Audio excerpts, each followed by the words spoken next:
Si vous voulez cartonner dans vos investissements immobiliers, arrêtez d'investir dans ces communes. La location courte durée en 2026, je suis désolé, c'est mort, on oublie. Bruxelles, évidemment, Ouais, bien super évidemment. intéressant grâce aux avantages fiscaux à l'achat. Donc, on a un abattement jusqu'à 200 000 euros, une économie de 25 000. Donc, à Bruxelles, quelqu'un qui met 10 000 euros environ sait acheter un appartement jusqu'à 200 000. Donc, c'est quand même un beau cadeau. Plus les années vont avancer, plus ça va être interdit de faire de la courte durée dans beaucoup de zones. Donc c'est maintenant qu'il faut se lancer en 2026, c'est pas en 2027, en 2028.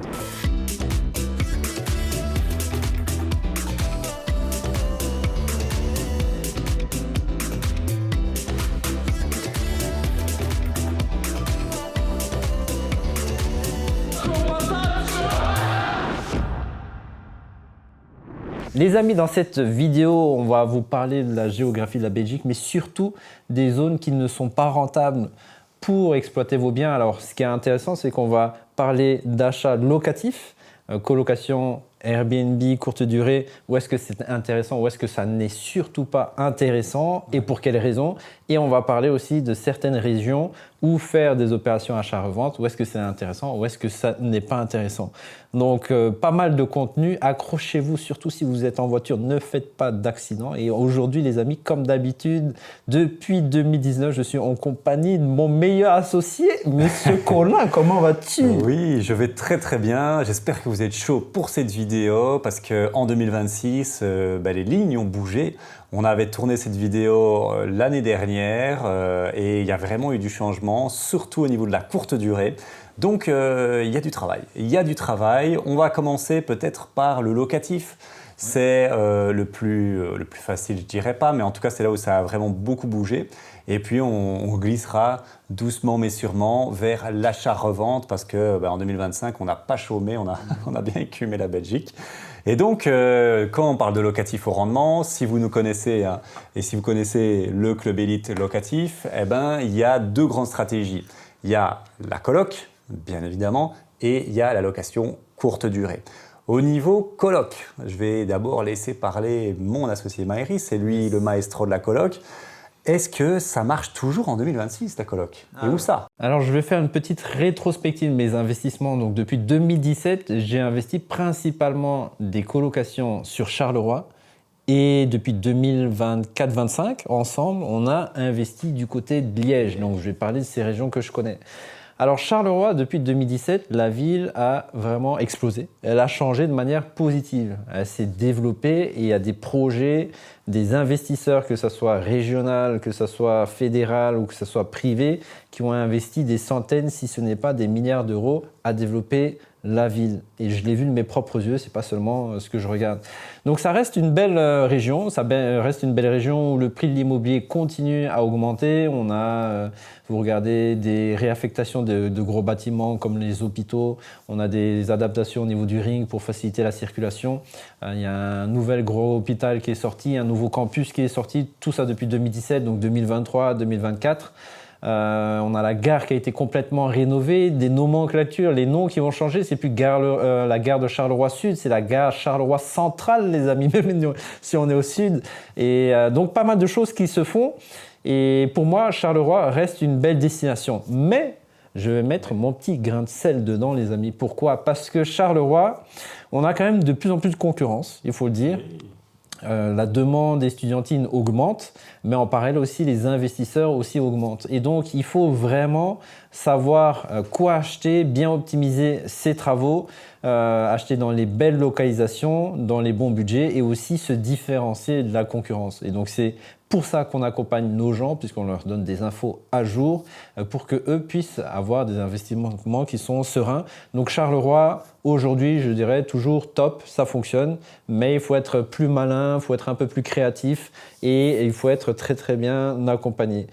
Colocation, maintenant Liège. Écoutez les amis, Liège, cité ardente, on a eu Liège-Guillemin qui a sorti maintenant le tram, notre roi l'a piloté 2025, donc voilà, ça va développer quand même les communications et développer le centre. Alors je ne sais pas pourquoi tu rigoles.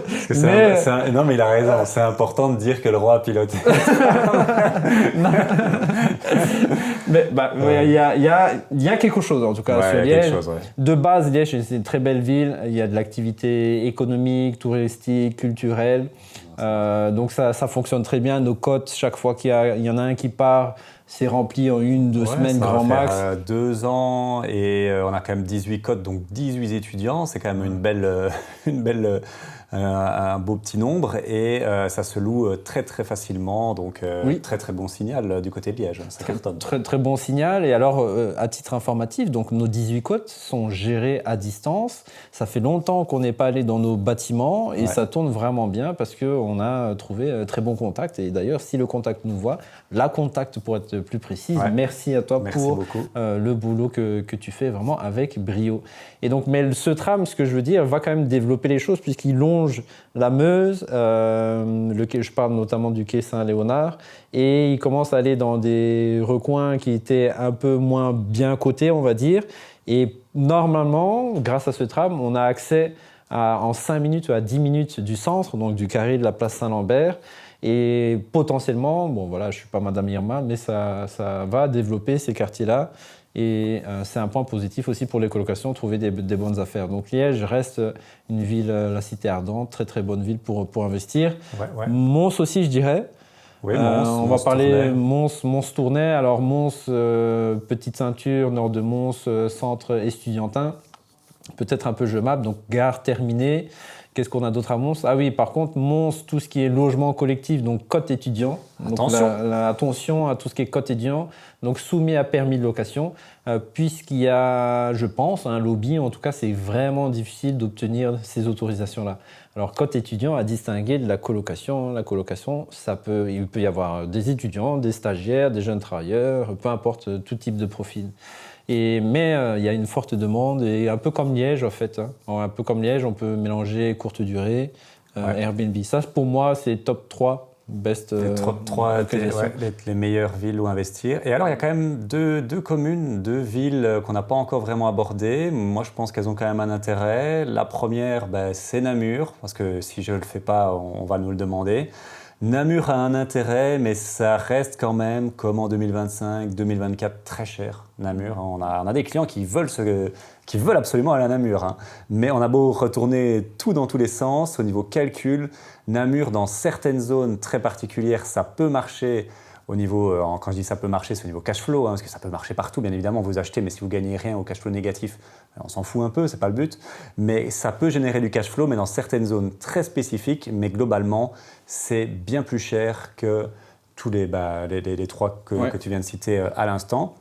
Mais c'est quand même pas mal si vous voulez un mix entre plus-value latente, donc belle prise en valeur, et bonne région, parce que Namur, ça montera toujours, c'est la capitale de la Wallonie. Mais voilà, moi je la mettrais s'il y avait un top 5 à faire, je la mettrais vraiment en 5e place ou encore. Mais par contre, il y a une zone qu'on n'a pas beaucoup abordée ces derniers temps, mais qu'on commence à de plus en plus connaître, c'est au niveau du Luxembourg, au niveau de Arlon.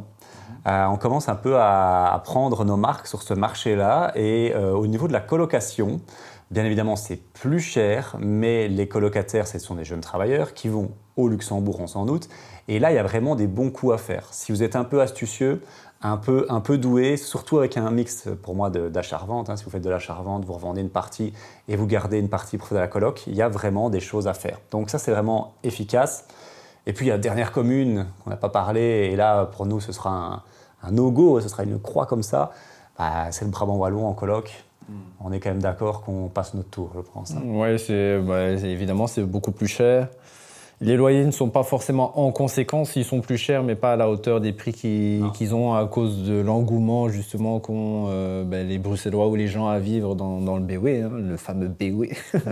Donc, moi, je peux t'assurer, quand je joue au padel à Bruxelles, c'est pas le padel dans le BW. C'est pas la même chose. Ok, c'est normal. Donc le BW pour le moment, bof, et Bruxelles, on va pas s'étaler là-dessus énormément, parce que nos spécialités, si vous nous suivez depuis quelques temps, nous, c'est l'investissement rentable, et l'investissement rentable pour nous est en Wallonie, pour le commun des mortels, on va dire ça comme ça.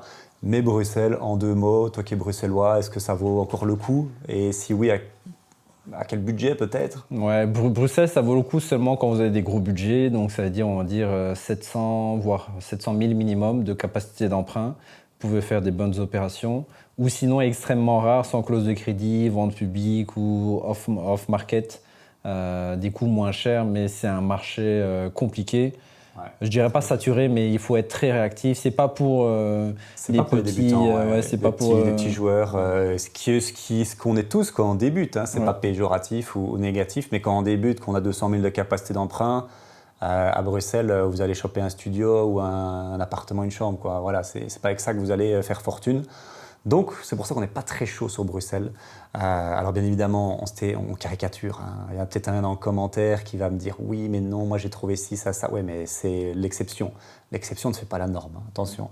Donc, voilà, Bruxelles, on va un peu skip.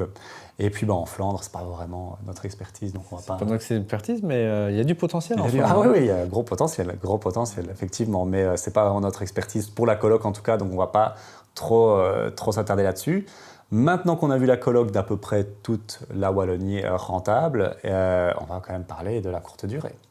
Donc la courte durée, la deuxième grande stratégie hein, qui est utilisée par moi, mais aussi par nos clients dans le club élite.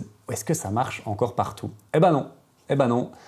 Breaking news, la courte durée en Wallonie, c'est terminé, en tout cas pas partout, mais dans pas mal de régions. Donc il va falloir revoir sa copie, c'est très important.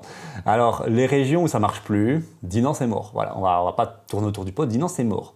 Si votre projet c'est de vous implanter à Dinan, dans la région de Dinan, ce qui ne serait pas bête, vu que c'est la région la plus touristique de Wallonie, c'est mort. Voilà. Sauf potentiellement sur 1 hectare ou 2 hectares de Dinan. Mais voilà, ça, c'est... sauf peut-être dans vraiment les catégories très spécifiques de ce qu'on appelle les domaines de loisirs, domaines de vacances qui, eux, échappent un peu à ça. Mais sinon, c'est très compliqué. Moi, je pensais à l'autre chose.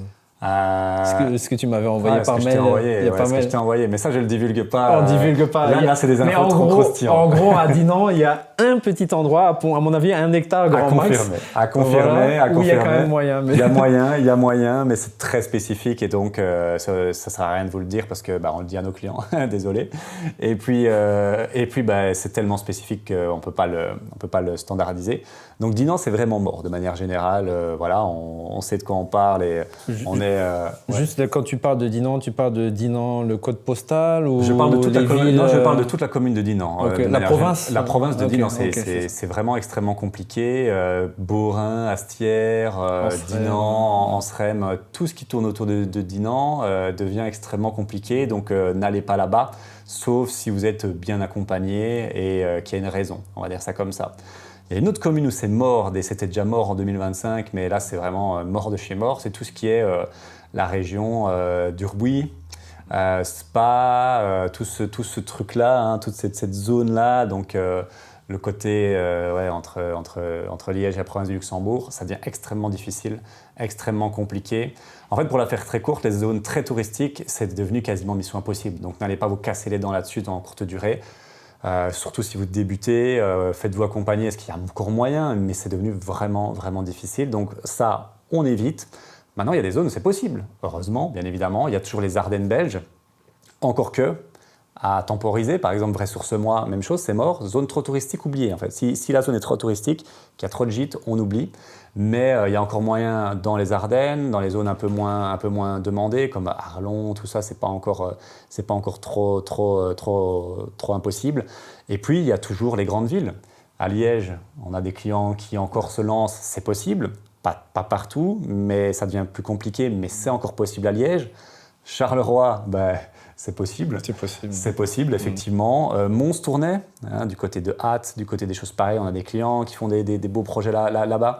Et c'est encore possible, mais je vais être très réaliste. Plus les années vont avancer, plus ça va être interdit de faire de la courte durée dans beaucoup de zones. Donc, si tu veux vraiment te lancer dans la courte durée, que ça te parle, ça te fait vibrer, c'est maintenant qu'il faut se lancer en 2026, c'est pas en 2027, en 2028. Parce qu'il restera, je vais être un peu trash là-dessus, mais il restera que les mauvais morceaux de la Belgique que personne ne veut exploiter en courte durée. Les meilleurs morceaux sont déjà partis. Dinan, qui est la ville qui est, il n'y a pas loin de, j'avais lu 800 000 visiteurs plutôt par an dans la région de Dinan, c'est le plus gros attrait touristique avec les Ardennes belges. Guess what? Dinan, c'est devenu interdit et Ardennebelge, c'est quasiment interdit partout. Même chose pour Spa-Francorchamps. Donc les meilleurs morceaux sont déjà très difficiles d'accès. Le deuxième choix commence à un peu saturer. Donc si tu attends encore 2027-2028, tu auras les restes dans les zones où personne ne veut aller et il y a une raison. Donc si tu veux faire de l'argent et de la courte durée, en 2026, il va falloir se bouger et c'est maintenant qu'il faut. Et de préférence en se faisant accompagner, parce que si tu achètes un Dinan demain et puis après que tu viens pleurer parce que tu ne peux pas faire ton gîte, parce que c'est interdit, c'est un peu dommage. Il faut avoir les bonnes infos aux beaux endroits.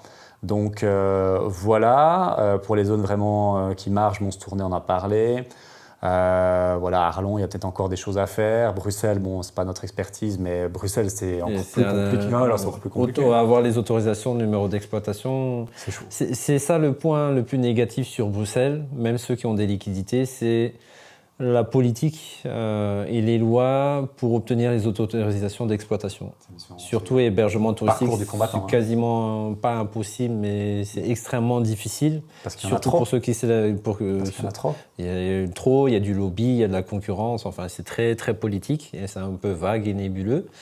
Et aussi même par rapport aux colocations, qu'Olivier il commence à penser à mettre des lois, des nouvelles règles, des contraintes et aussi à surveiller et inspecter pas mal les logements. Ah ouais. Et des fois, il trouve... moi, j'ai un ami qui a pas mal de logements et on lui tombe dessus, que ce soit l'urbanisme, que ce soit les pompiers. Tu vois, tu as toujours une excuse pour dire que le logement n'est pas en ordre, il faut diminuer le nombre d'unités, soit payer, etc. Et donc, compliqué. Vraiment, Bruxelles, compliqué. Pour débuter, c'est compliqué. Voilà. Vous l'avez compris, on n'est pas anti-Bruxelles parce que Maïri est bruxellois et c'est sa ville de cœur. Mais quand on débute dans l'IMO, extrêmement compliqué. Déjà, l'IMO, c'est pas facile quand on débute de zéro, donc pourquoi aller chercher le niveau le plus difficile alors qu'on peut prendre le niveau plus facile. Et c'est déjà difficile. Donc, mais je me mets à la place d'un auditeur qui aime bien la courte durée et qui vient d'écouter un peu ton tableau sombre. Mais il veut quand même se lancer en Wallonie. Qu'est-ce que tu peux lui dire pour se lancer? C'est quoi ces taux de succès potentiel? Qu'est-ce qu'il peut faire pour augmenter ses chances de réussir aujourd'hui, mais pas en 2027 ni 2028? C'est une bonne. Donc voilà, le tableau est un peu sombre, mais il y a encore des bonnes régions, Namur par exemple, parce qu'on a parlé de Dinan, mais Namur n'est pas encore touché par ça, parce que Namur est moins touristique que Dinan, mais c'est quand même le numéro 2 ou numéro 3 en termes de destination touristique. Donc Namur, il y a encore des choses à faire. Problème, c'est plus cher, on est d'accord, mais il y a encore de belles choses à faire. Mais ce qu'il faut faire, c'est vraiment se renseigner au niveau des communes. Là, on est en train de faire un peu un atlas, une cartographie de la Wallonie rentable au niveau courte durée. On est en train de cartographier toutes les communes de Wallonie où la courte durée est intéressante et voir si c'est feu vert, feu orange, feu rouge. Et ça, bien évidemment, on le partage à nos clients. Ça vaudrait des milliers d'euros, une information pareille, parce que c'est vraiment le savoir collectif de plein de clients qui s'emboîtent dans cette carte-là. Mais donc, il y a encore des zones potentielles et pour moi, il faut aller vers le second choix là. Et par exemple, Namur est un très bon second choix. On a parlé de Mons-Tournai, pas loin de Paradisa, c'est pour moi un très très bon second choix. Arlon, sud du Luxembourg, il y a encore des choses à faire. Virton, machin. Arlon, pourquoi pas, à creuser. Mais As-tu ouais, Attu, effectivement. Attu, ville dormante. Ouais, ville dormante, ville dortoir. Ouais, non, n'allez pas à Attu. On peut en parler après dans la Charente, mais en tout cas pas pour faire de la courte durée. Je pense pas que ce sera la destination demandée. Mais il y a encore des choses à faire, quoi. Il y a encore des choses à faire, mais bien se renseigner au niveau. Alors on explique un peu pourquoi on rigole. Pourquoi tu as rigolé quand j'ai dit Attu? On a visité ensemble Attu. Alors justement, c'est la transition sur la Charente. Ça va nous permettre de faire la Charente. Où est-ce que ça marche, en tout cas en 2026? On a eu l'occasion de visiter un bien à Attu, qui est pas loin d'Aubange, pas trop loin d'Arlon et du Luxembourg en fait. Et en fait, c'était chaud. Alors, c'était chaud. Moi, j'ai déjà été faire des visites à Charleroi avec Maïri. Mais là, en fait, je suis arrivé pour une première dans Attu, dans la zone de guerre en fait. C'est une rue, hein. C'est pas tout Attu qui est comme ça. C'est une rue, parce que je ne veux pas avoir de problème avec les gens qui vivent à Attu, mais c'était vraiment, et ceux qui vivent là la reconnaîtront, c'était un premier contact avec cette ville, et j'ai été, voilà, le bien qu'on visitait C'est particulier. C'était une cata et la on rue dirait était... que le souvenir que j'en ai, on visite Attu, la ville, il y a du soleil. Mais j'ai l'impression, de souvenir que j'ai de cette rue, c'était grisâtre, c'était sombre, particulier. Il y avait très, et pourtant, très la météo mauvaise était énergie et la rue, en tout cas, elle faisait peut-être, je sais pas. On a dit le nom de la rue? Je sais plus le nom de la rue. Je sais même plus, mais c'est même le nom, il est particulier. C'était une rue vraiment où tout était très très en mauvais état. Mettez-nous en commentaire, je sais qu'il y en a certains d'entre vous qui savent. S'il y a des gens qui savent, mettez-nous en commentaire, ça nous aidera, mais c'était vraiment une zone très très compliquée et vraiment une rue affreuse. Et alors le bâtiment était dans cette rue-là et ça allait avec la rue forcément. C'était une perte de temps monumentale. Tout était... Comme nous, quand on fait de l'achat-revente, on aime bien être sur un 3 sur 5. J'ai retrouvé le nom de la rue. Monte à la caméra. Rue de Rodan. Voilà, si vous connaissez Attu. Alors, c'est peut-être pas tout le numéro, mais le début de la rue. Le début de la rue, il y a un truc qui était chaud. Patate. J'étais avec Sandrine, on se disait, on va se faire agresser dans la rue. Enfin bon, voilà, on a vu des maisons effondrées, on a dit ouf. C'était compliqué. Et donc, c'était la petite anecdote sur Attu. Et donc, achat-revente, où est-ce que ça fonctionne? En 2026, Maëri, il y a un peu plus de jeux quand même en achat. Mais pas partout. Hein. Pas partout. Alors, moi, ma recommandation, c'est les zones à forte population, à forte demande. Pas forcément forte population, mais à forte demande, à pression immobilière. Ouais. Donc, Bruxelles, évidemment, super intéressant, mais grâce 19 communes, grâce aux avantages fiscaux à l'achat. Hein, donc, on a un abattement jusqu'à 200 000 €, une économie de 25 000. Donc, à Bruxelles, quelqu'un qui met 10 000 € environ sait acheter un appartement jusqu'à 200 000. Donc, c'est quand même un beau cadeau. Donc, il y a de la demande. Mais il y a des contraintes. Bruxelles, il y a ce fameux droit de préférence maintenant qui arrive quand il y a des locataires. Et surtout dans les opérations achat-revente, que ce soit option ou pas option. Ça peut, à certains moments, poser problème. Maintenant, autre localisation que j'aime bien, c'est les Brabants. Ouais, Brabant. BF, Brabant flamand, Brabant wallon.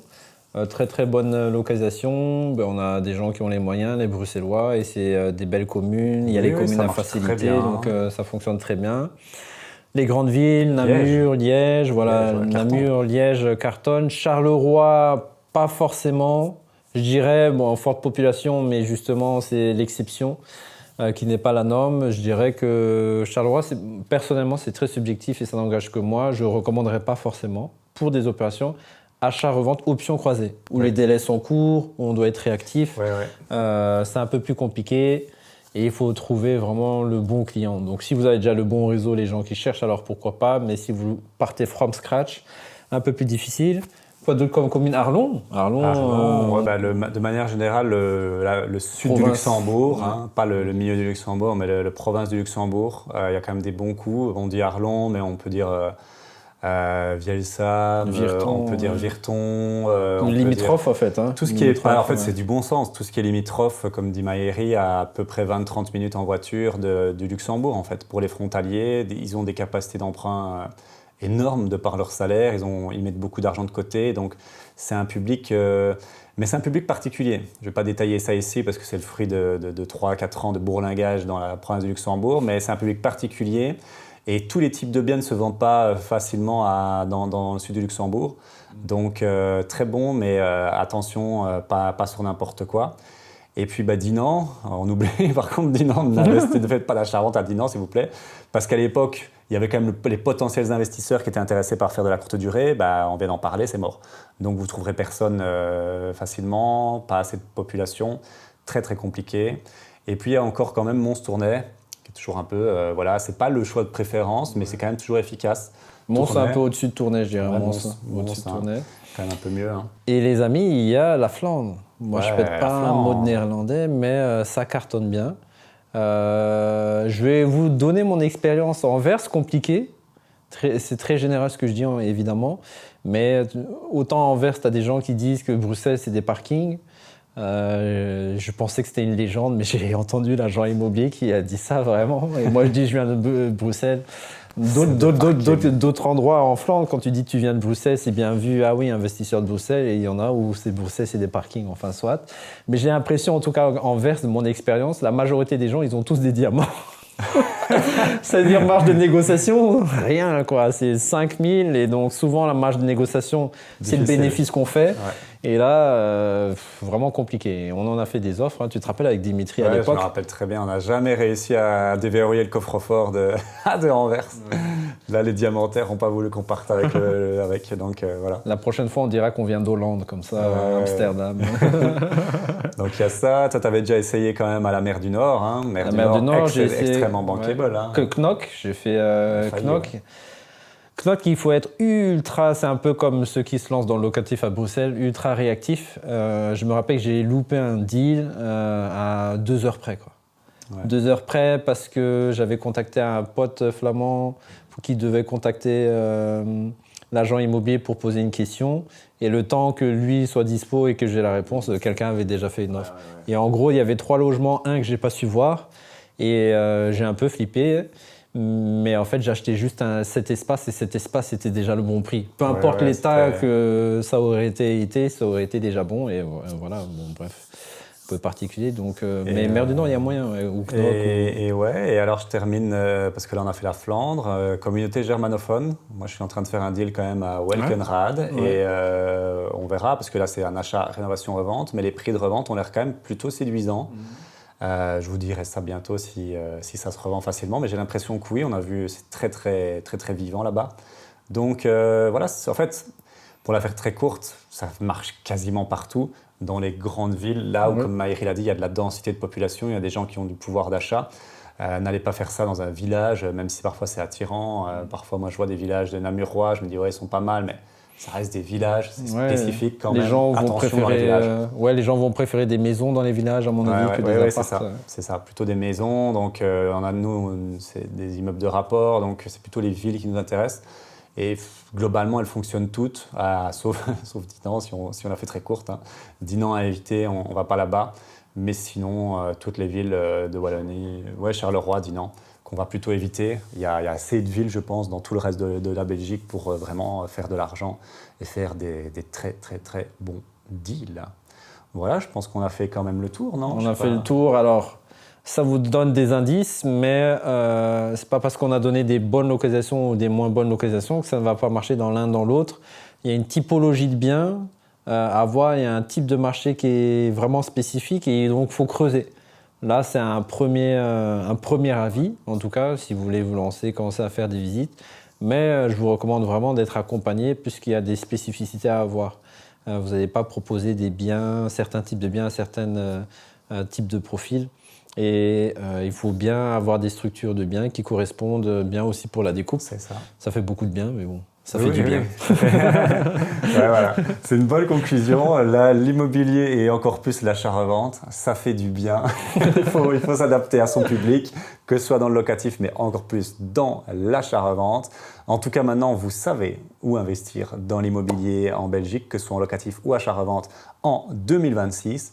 Donc, il n'y a plus qu'à. Il n'y a plus qu'à se lancer, n'est-ce pas? Yes, c'est parti. Les amis, je suis curieux de savoir, après cette vidéo, où est-ce que vous allez vous lancer dans l'immobilier. Donc, n'hésitez pas à mettre un petit commentaire et on n'hésitera pas à vous donner un petit feedback. Donc, achat-revente dans telle localisation, courte durée dans telle localisation. Ou si vous avez des infos supplémentaires. Par exemple, vous avez contacté telle commune. Aujourd'hui, elle a dit OK dans ce quartier-là. Comme ça pourra aider la communauté. En tout cas, les amis, j'espère que vous avez apprécié cette vidéo. Si vous voulez vous lancer, cliquez sur les liens dans la description. Rejoignez le club pour les shows patates vikings. Allez, let's go. On n'a pas le temps. Il faut faire de l'argent. Allez, à plus tard.